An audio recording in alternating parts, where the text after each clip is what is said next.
Hello, everyone, and welcome to Bookish Babbles, the podcast where we reread our favorite books and chat about them. I'm your host, Allison, and without further ado, let's get started.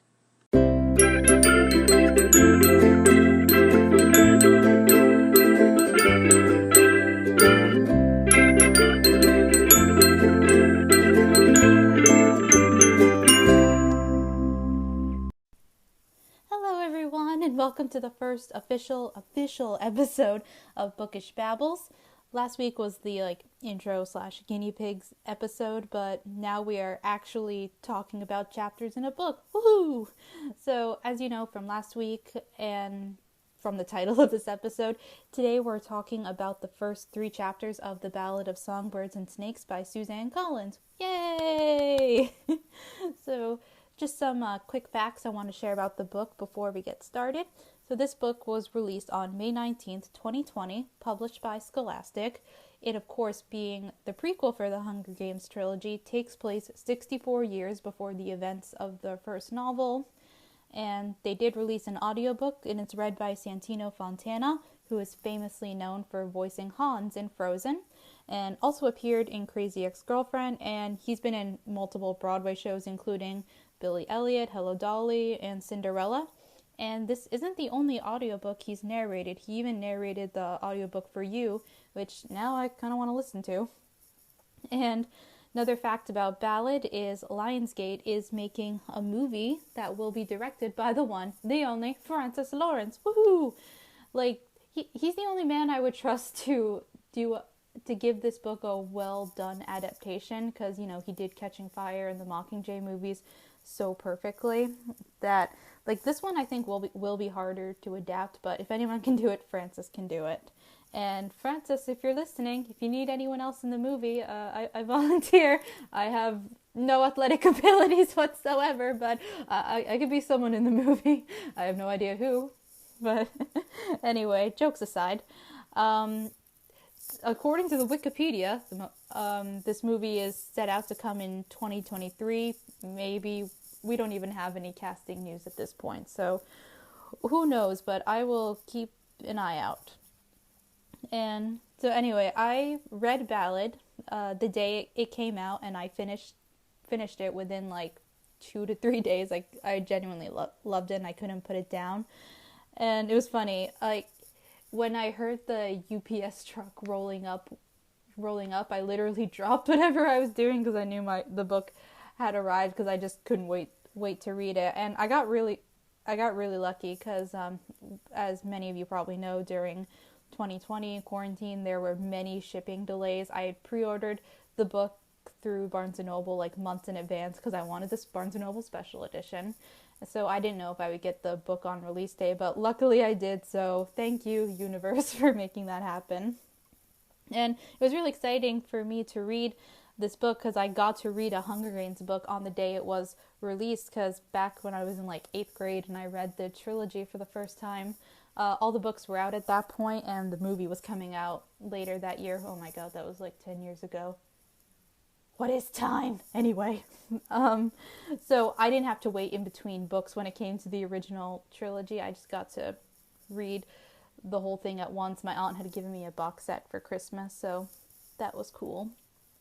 And also another thing that I find funny is that I feel because with everything going out of whack in 2020, not a lot of people outside the book world knew that the Hunger Games had a prequel. I mean, obviously I knew because I'm always knee deep in the book world, on book talk. Oh my god. Book talk and YouTube. Oh, should I keep that in the episode? Maybe I should, because that was kind of funny. Anyways, so for me it was old news to talk about the Hunger Games prequel, but even after it came out, I talked to people in my everyday life, and they're genuinely surprised to hear the Hunger Games has a prequel now. So hopefully when the movie comes out, there'll be more hype, and everyone will talk about it. So, with all that said, I think it is time to dive into the first chapter. Woo!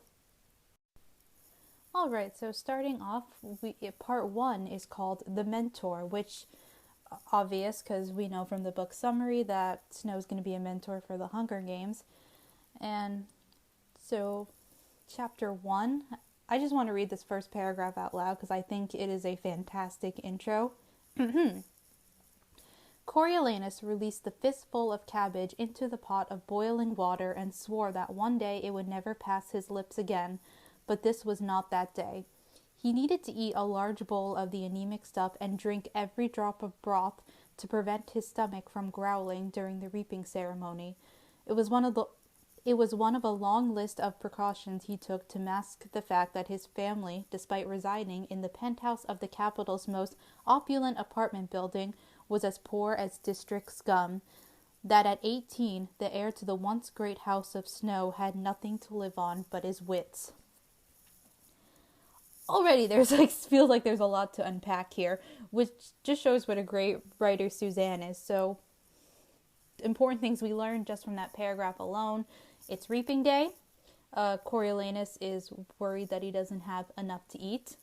And the Snows are dirt poor and have to hide it. This already sets up one of the main, conflicts and problems that Coriolanus has throughout pretty much the whole book. So it's very strong writing from Suzanne. I strive to write an opening paragraph that well one day. So the first time I read that paragraph, I was shocked because leading up to the book's release, I tried to know as little as possible about the book. All I knew was that it took place during the 10th Hunger Games, starred a young Snow, and that he mentored the District 12 girl.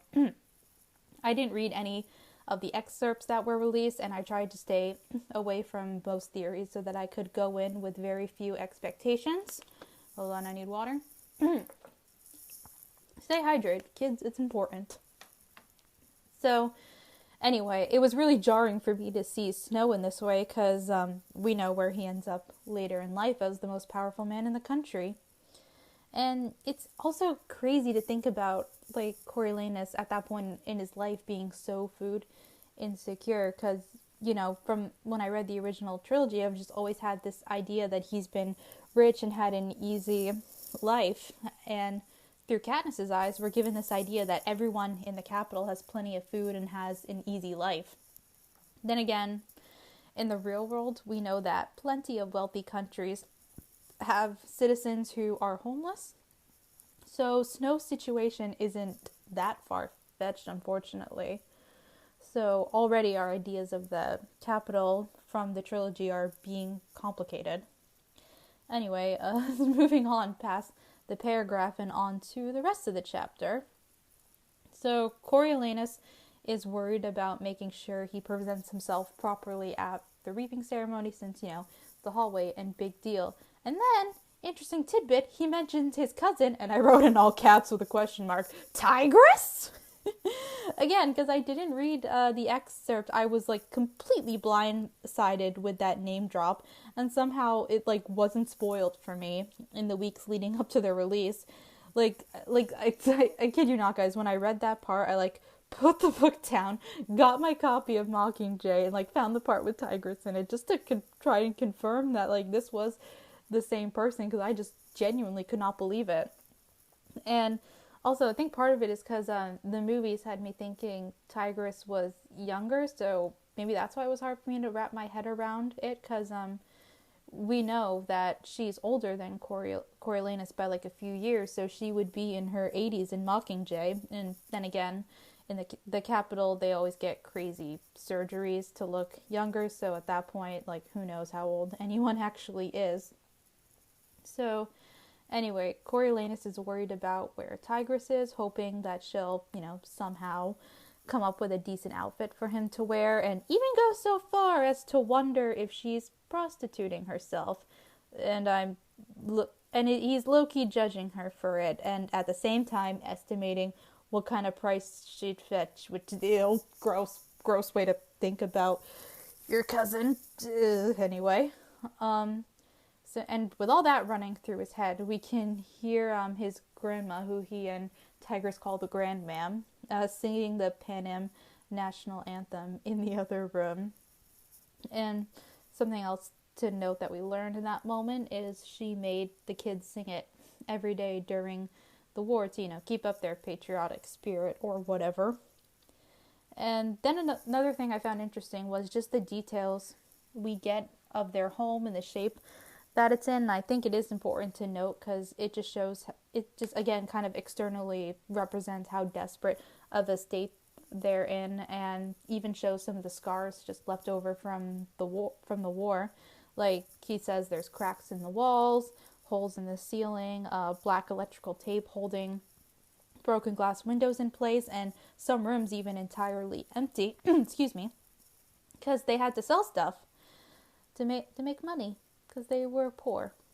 And the saddest detail for me to learn was when they had to burn stuff to keep warm during the siege in the winter because it was so cold, and they burned furniture that they couldn't sell, and then they had to burn books, which, as a book lover, for me, that's a horrifying thought and probably my worst nightmare, or one of them at least.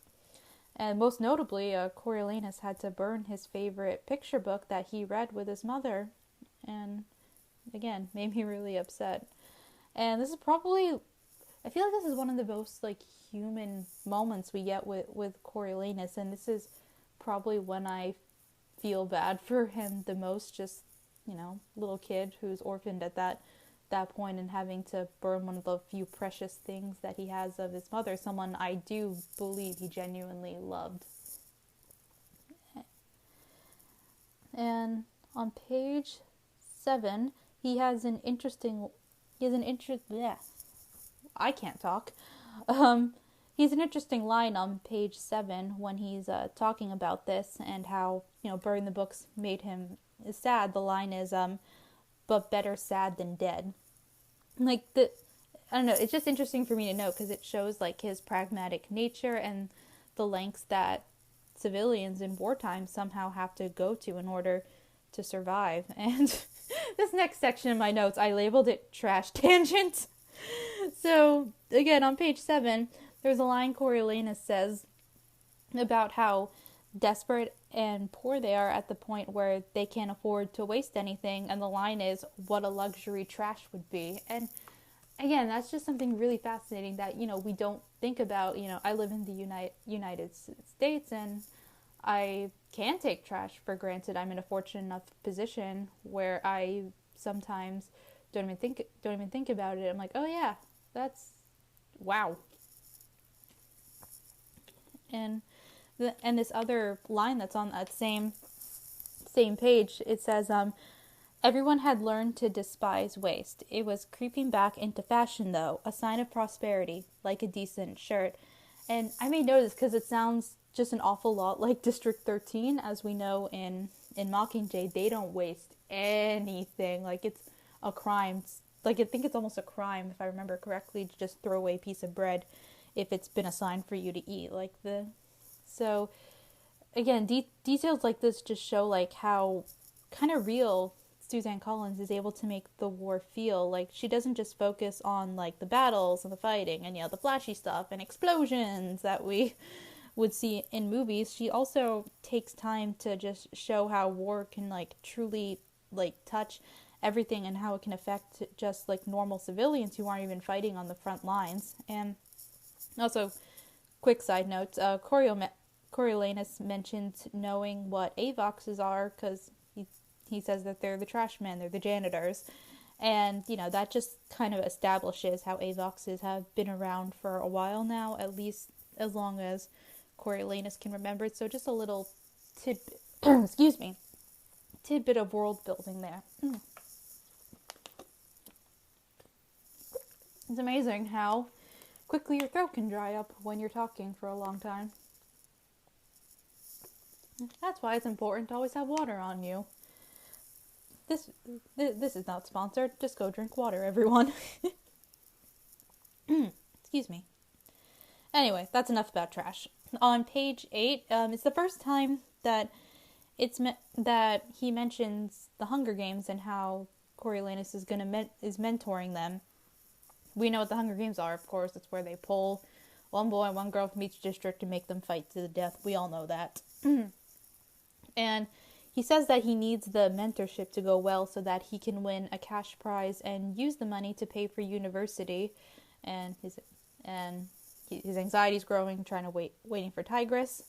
And this whole chapter is really interesting to me because it kind of sets Coriolanus up as this like underdog protagonist type who, despite all the odds stacked against him, will overcome them and be successful. Woo! And it's so weird to think of him like that because like we know where he'll eventually end up and we know what kind of person he becomes, which is just the one of the worst human beings in this book. So again, it kind of like messes with my head a little bit to see a younger version of him set up in this way where it's almost designed in a way where I'm supposed to root for him, but I know what he becomes, so I don't want to root for him. It's so weird. And anyway, then Tigress shows up. Yay! One of the best characters in this book. She has the shirt ready to go, and I just wrote in my notes, Tigress take a nap, because Coriolanus notices how tired she is, because it's implied that she was up all night working. And anyway, and then Coriolanus, he changes and gives himself a pep talk, and I don't know why I laughed at this part, but gives just the vision of a young version of him, of young Coriolanus, in the mirror, giving himself a pep talk and calling himself future president of Panem. It shouldn't be funny, but it weirdly is. I don't know why that's funny to me. Maybe because it's getting late. I have no idea. But anyway, so then the Grandmam gives him one of his roses and pricks his finger on it. Funny to me. And on page 12, Coriolanus notes how important self-control is and how his grandmother gives him the chance to practice it every day, which we all have someone in our lives, I think, who can test our patience. So, relatable moment. And this is... Wait, did I say that?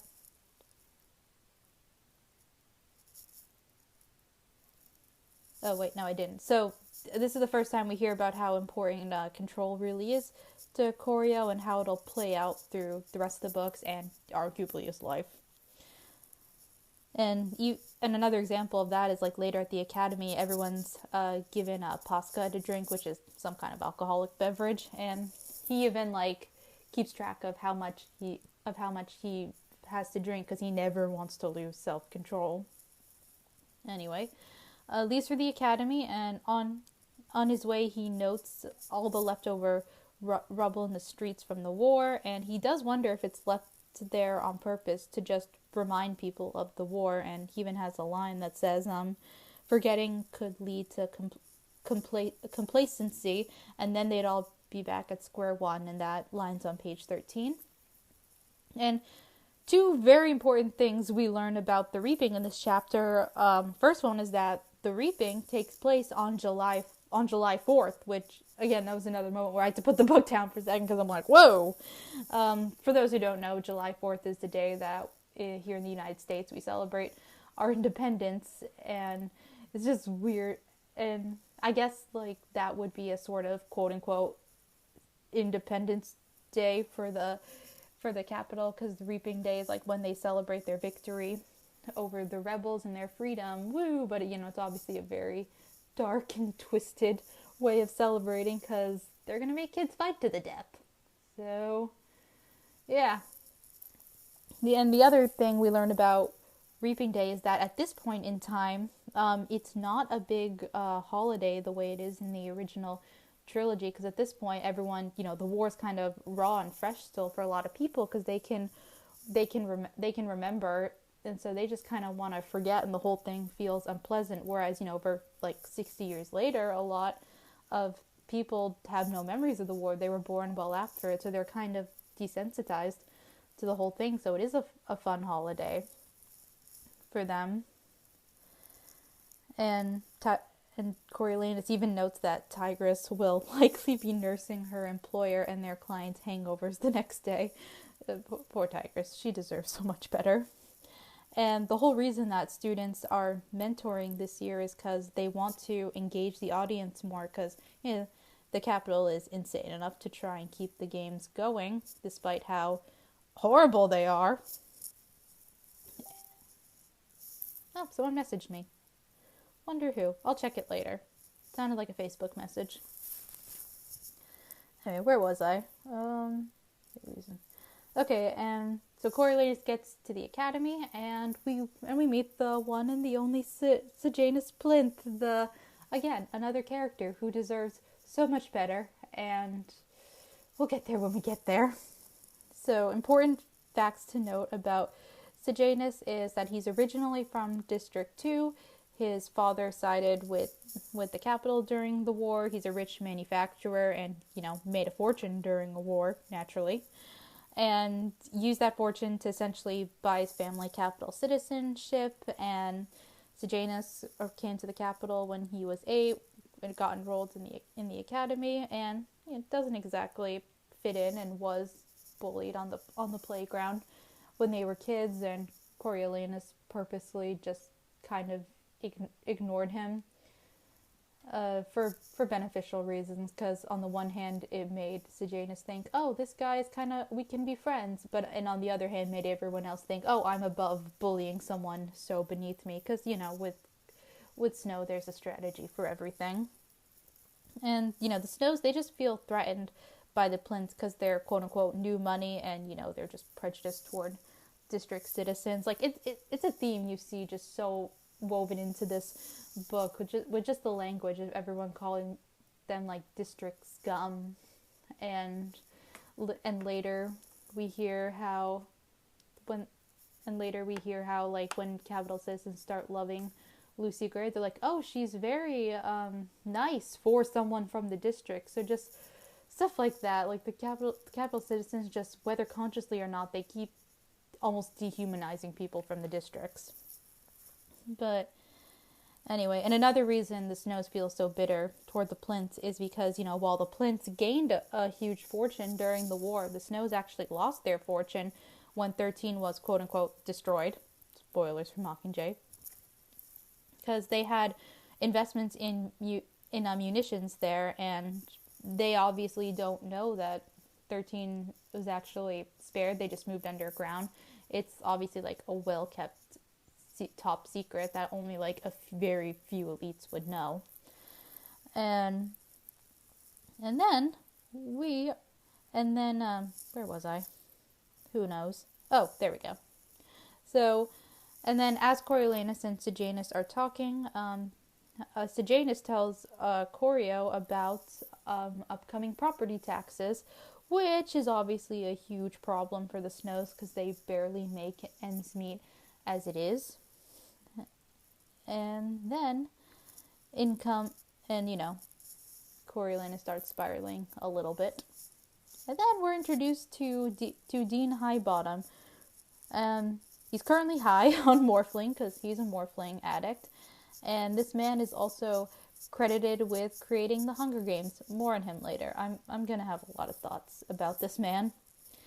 Anyway, Highbottom, he starts reading out the tribute assignments, and Coriolanus, he's hoping obviously for a good one. He even says he prefers 1, 2, 4, or 11, since people have already noticed a pattern where they tend to have the stronger tributes, because as we know, 1 and 2 and 4, they eventually become the career tributes, so already they're being better fed and favored by the capital.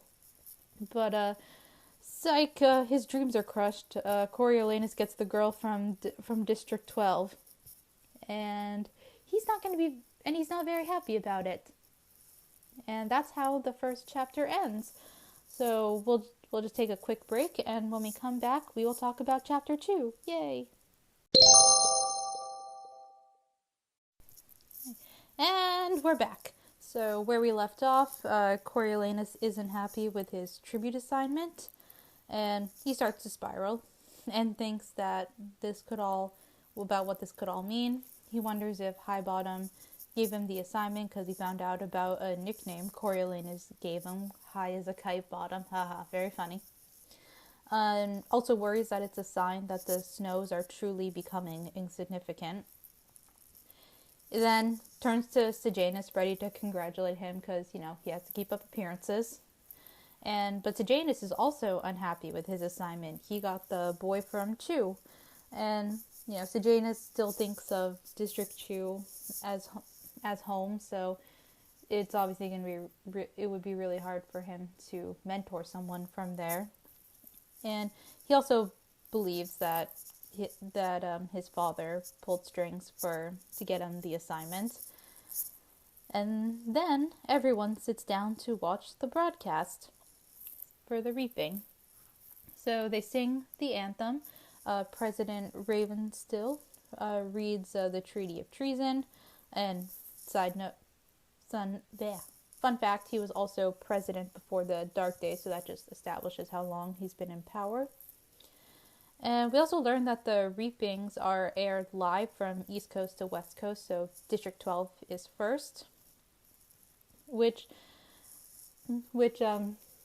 is crazy to think about that, because in the future, District 12 is constantly viewed as like the joke district. So they probably think, District 12 is aired first, get the boring one out of the way, no one cares about District 12. And then the year Katniss goes into the games, what a crazy first and dramatic first reaping that must have been, just knowing that hers was aired first.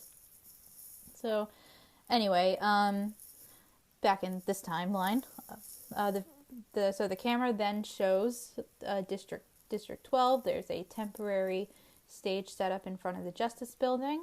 And so the mayor, who's Mayor Lip, is the one who pulls the names from the bag or whatever he had. And so they don't yet send any escorts from the Capitol, so no Effie Trinket's in charge of the reaping. And he still does start with the girls, and this is an important detail. He barely looks at the piece of paper when he reads aloud the name. This is very important because it hints that the reaping was rigged, and of course we learn more about that later. And the girl tribute is, of course, the one and only Lucy Gray Baird. Woo! Spoiler alert, she's my favorite. I will be defending all of her actions in this book. I am very biased toward her, and I am not sorry. So, anyway, we meet Lucy Gray, finally.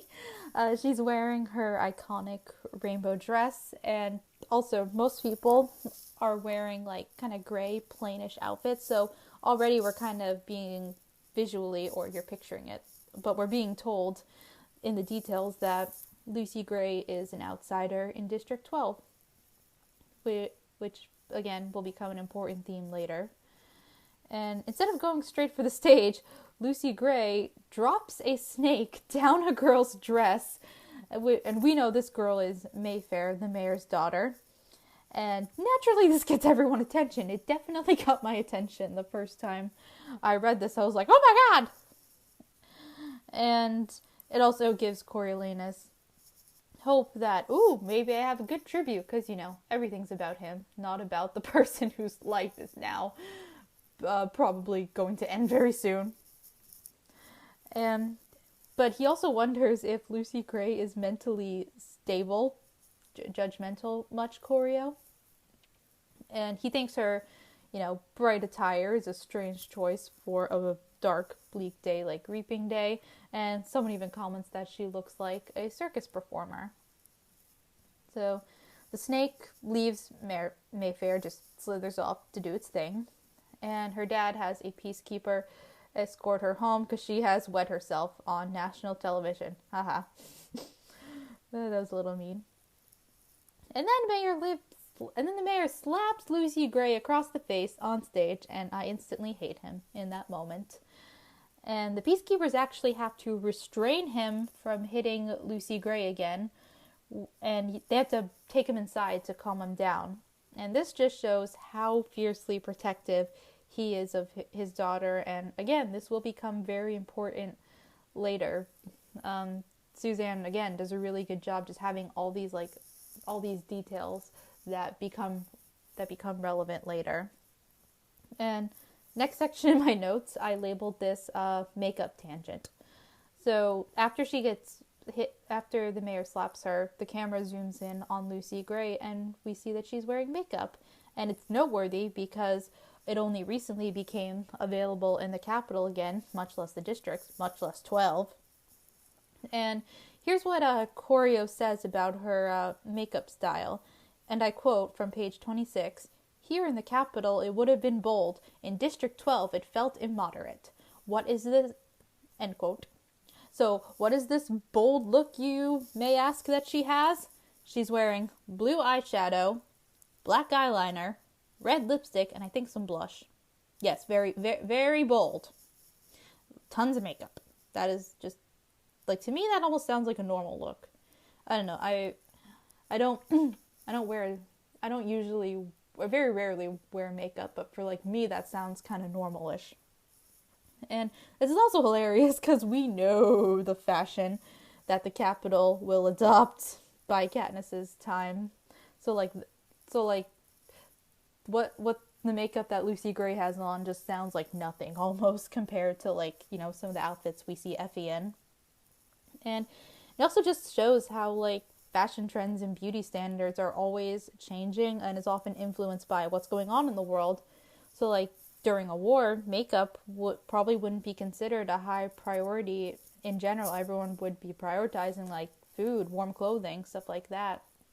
But 60 years later, the Capitol citizens have the time, and they're living in a time of peace. So they're well off. So they're allowed to experiment with, you know, their fashions and plastic surgeries. And anyway, enough about makeup. Lucy Gray's on stage, and seems like she's won the crowd's sympathy, since, you know, a man who just essentially sentenced her to death just tried to beat her up. And she's about to cry when we hear a voice in the crowd start singing, and I just assume this voice belongs to Maud Ivory, who we'll meet later. And she sings the words, "You can't take my past, you can't take my history." Then we hear another voice, who I assume is Tam Amber. "You could take my pa, but his name's a mystery." Then Lucy Gray stands up. She finishes the phrase, "Nothing you can take from me was ever worth keeping." And then she goes on to sing the rest of the song. And the whole song kind of has that vibe, very like FU kind of vibes. And I don't know, it makes me think of what PETA says in The Hunger Games when he says, like, he wants to show the Capitol that they don't own him. Like, I feel like this song kind of goes along with that idea. And a common complaint I often hear about this book is, like, just all the songs. And I understand, because, like, when I'm reading a book and there's a song, I have a hard time thinking about, like, what that would sound like, because I'm not a songwriter. But I recommend finding, like, fan covers on YouTube, because there's a lot of talented fans who made music for this book. So I find just listening to those covers, like, kind of helps the book feel more alive with the music. And my favorite, of course, are the ones by Maya Win. If you don't know who she is, she's a songwriter on YouTube. She has plenty of originals, and she's made fan covers for all the songs from Ballad. I'll link her video for the Reaping song in the show notes. It's really good. I think that was the first one that I found of hers. The YouTube algorithm recommended it to me. And it'll be interesting to see this scene translated on screen, because you know, Ballad isn't technically a musical, and it can be awkward when a character in a movie just starts singing, especially because Lucy Gray is technically singing this a cappella. I don't know, unless in the movie they just have Tam Amber just whip out his mandolin or something. I don't know. Again, Francis could figure out a way to make this work. Anyway, Lucy Gray sings the rest of the song, dances on stage. Then the peacekeepers, they don't try to stop her. I think they enjoy the performance, even though by the end of it, no one is applauding or clapping, which rude. Her performance was phenomenal. Anyway, the mayor comes back, returns, and to draw the name for the tribute boy, and it is Jessup Diggs. And yeah, the kid from the mining district has the last name Diggs. What do you know? Haha. And already, there's these moments of, like, Coriolanus kind of objectifying the tributes just very subtly, because he calls Jessup a fine specimen. Rude. And he already starts seeing Lucy Gray as a gift. Again, rude. She's a human being, not an object, but anyway. So So again, it's just like a way that the tributes are being like subtly dehumanized. And spoiler alert, it gets a lot worse. So anyway, the broadcast. So District 12 broadcast ends. They watch all the other reapings happen, and afterward, everyone gets lunch. Coriolanus gets his food, and I have a note about page 31. There's a paragraph I wanted to read aloud. Another reading. So the endless dance with hunger had defined his life. Not the very early years before the war, but every day since had been a battle, a negotiation, a game. How was it best to stave off hunger? Eat all the food at one meal? Spread it throughout the day in dribs and drabs? Wolf it down or chew every morsel to liquid? It was all just a mind game to distract himself from the fact that it was never enough. No one would ever let him have enough. Again, it's crazy to think about like his food insecurity, and young Coriolanus Snow and Katniss, like they would have that in common. And like during the war, the districts were controlling the food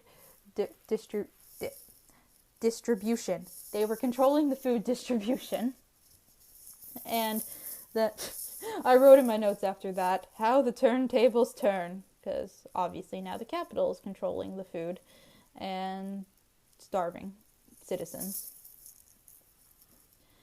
But yeah, like I said, weird to think how much like a young Snow and Katniss would have in common. Because as we know from the original trilogy, Katniss is constantly thinking, how am I going to feed my family? When am I going hunting? Will we have enough food to last us through the winter? So again, because in the original trilogy, they just have so different lives. It's weird to think that they would have anything in common, but they do. Alright, and for the next section, warning. We're talking, cannibalism is mentioned.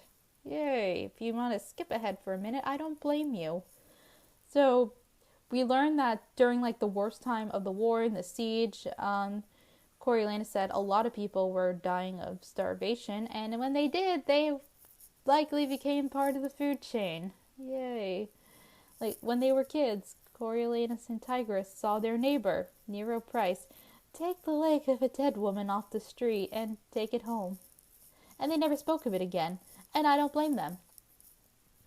Yeah, if that image makes you lose your appetite, I don't blame you. I don't need to eat dinner now after thinking about that. Luckily for the Snows, they never had to resort to that. The Grandmam stocked up on food before the shortages got really bad. They had a secret supply and lots of canned lima beans to keep them from starving to death. They bought their food from a man named Pluribus Bell and his partner Cyrus. And Tigris had been the one to cook their food, and because Tigris cannot catch a break. Because the Snows during that time did have a cook, but their cook had been called to serve in the war and died of the flu. And this little detail was funny. Snow has a line where he said he had eaten many a cabbage leaf from fine china at home. This line was on page 30, just showing how like even though everyone was starving, they still had fancy dishes.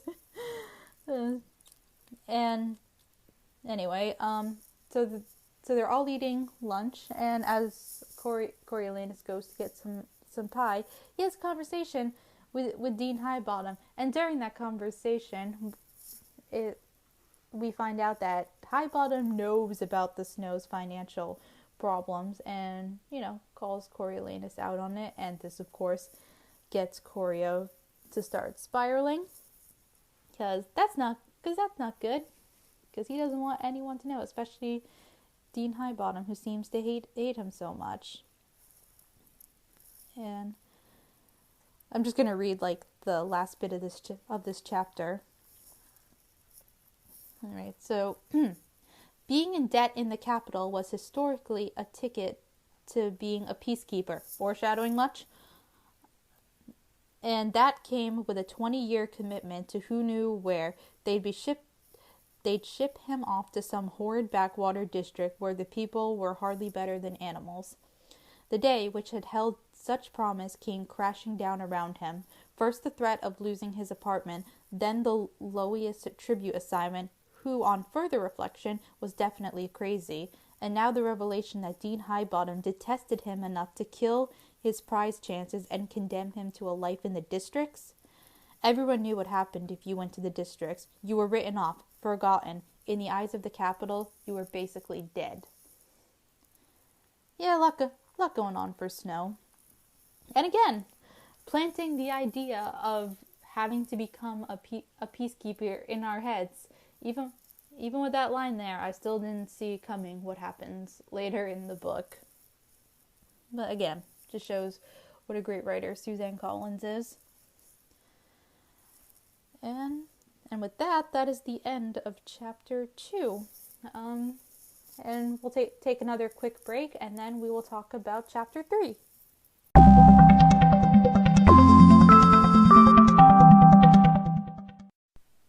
And we're back with chapter 3 and the last chapter we're talking about for today. So, chapter opens with Coriolanus at the train station with a white rose waiting for Lucy Gray to arrive, and it's 2 days after the reaping. He wants to meet her ASAP so he can earn her trust, not because he cares, because she's a means to an end. Tigress, on the other hand, actually, I think has some empathy for Lucy Gray. Like, the rose was her idea, and she told him, like, hey, be kind. She's scared. She's out of her mind. A little kindness will go a long way. Because, again, Tigress is a normal person with empathy. And Coriolanus notes that the grandmam, values her roses so much that he's almost surprised that she actually gives him one to give to Lucy Gray, which just shows how worried she is for their situation. And also, it is time for another reading, this time toward the top of page 39. I should really bookmark stuff in the future. Okay, so here he starts talking about Lucy Gray.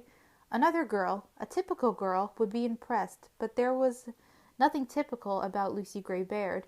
In fact, there was something intimidating about a girl who could pull off such a brazen performance on the heels of the mayor's assault, and that just after she had dropped a venomous snake down another girl's dress.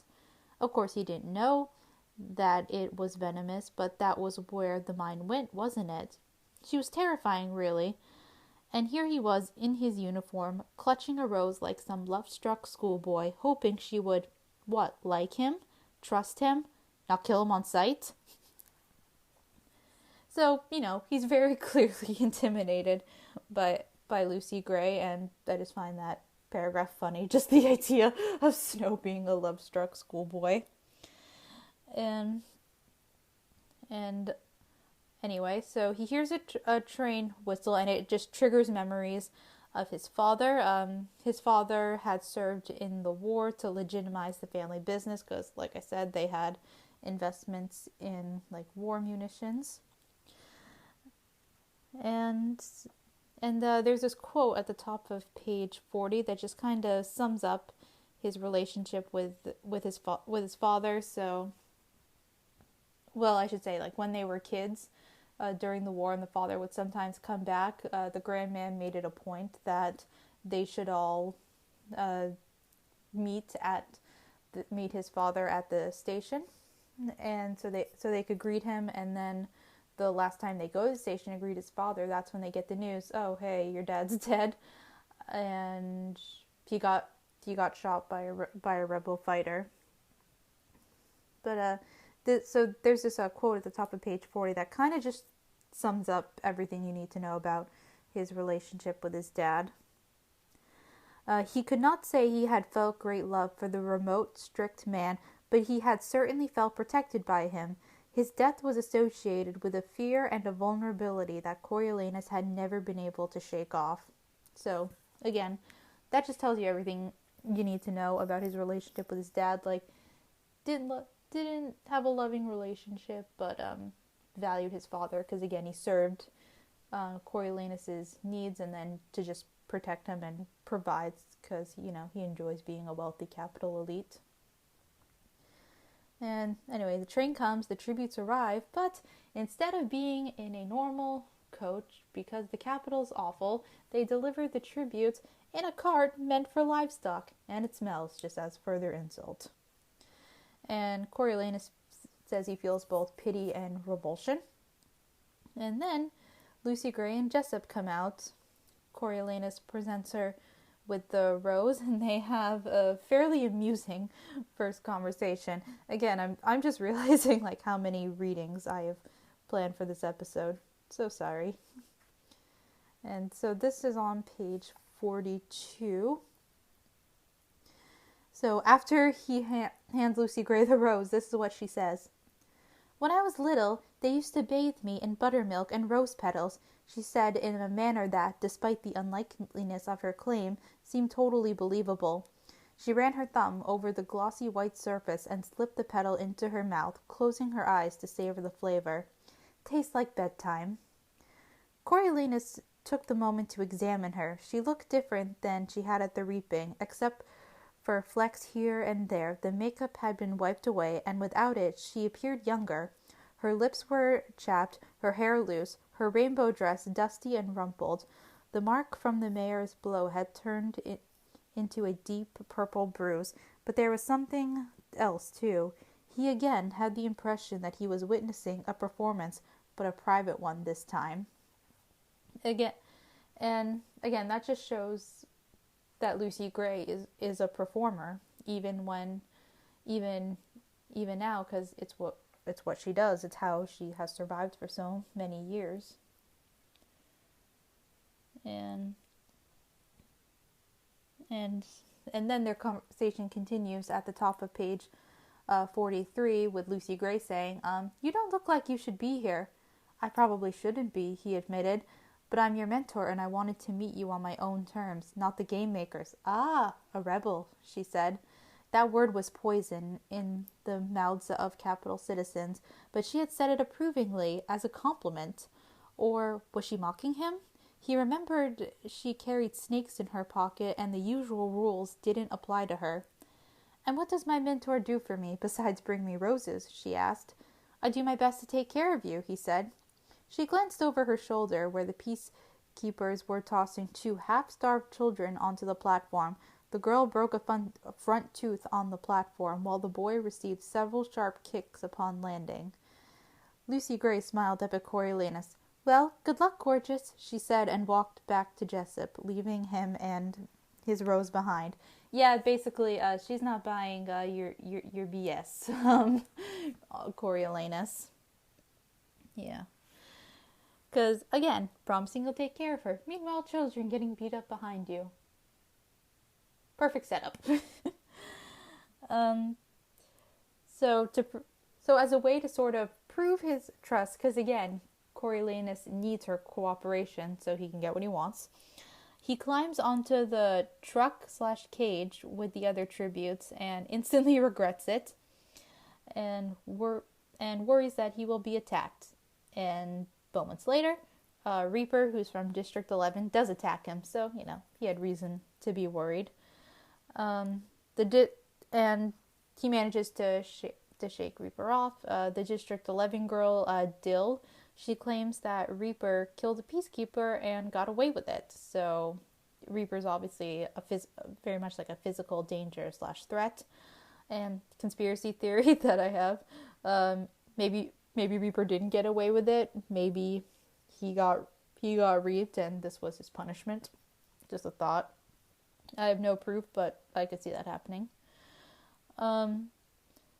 And some of the other tributes want to kill Coriolanus anyway, because they have nothing left to lose, and why not take their anger out on this pretentious capital boy? But Lucy Gray points out that if they do, their families back home could be punished, and so she protects him and gives him a little wink, and he likes it. Ugh. Anyway, and then pretty soon, they arrive at at their destination where the tributes will be staying. Because in the past, tributes had just been taken directly from the train to the arena, but this year they're gonna have the interview, so the tributes get to hang out in the Capitol for a few days. Yay!